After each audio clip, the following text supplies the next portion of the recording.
Welkom. Ik wil u graag voorstellen aan mijn dokter Peter Paul Delnoy. Dat is een cardioloog uit Zwolle die mij ook heeft opgeleid. En wij gaan samen vandaag de allereerste draadloze pacemaker implanteren.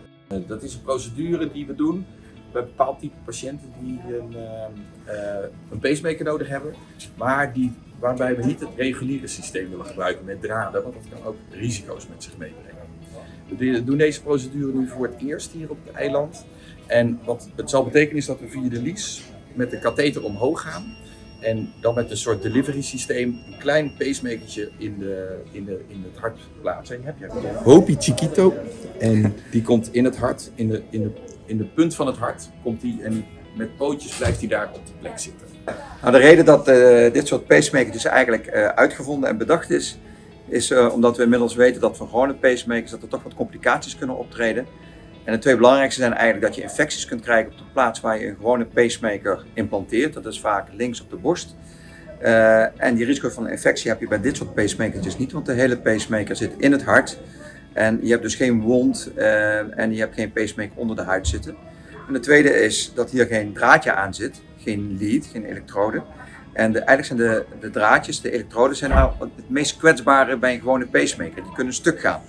Ongeveer 10 tot 20% kans dat een draad in 10 jaar tijd stuk gaat. En dat is natuurlijk hier ook niet aan de hand, want er zit helemaal geen draad aan. Dus dat zijn eigenlijk de twee redenen waarom men een draadloze pacemaker heeft bedacht.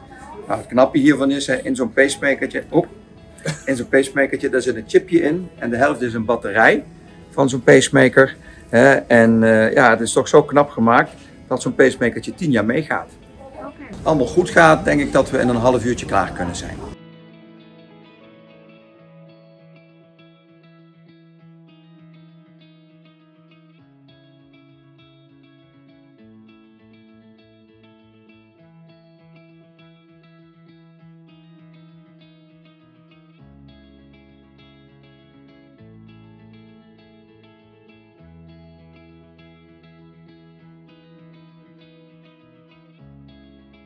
Nou, we hebben de procedure gedaan en zoals jullie hebben kunnen zien is het allemaal goed verlopen.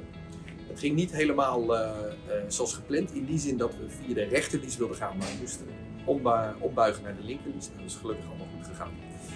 En uiteindelijk hebben we hele mooie drempels. Een meneer die was echt super rustig, dus dat is voor de dokter heel fijn werken.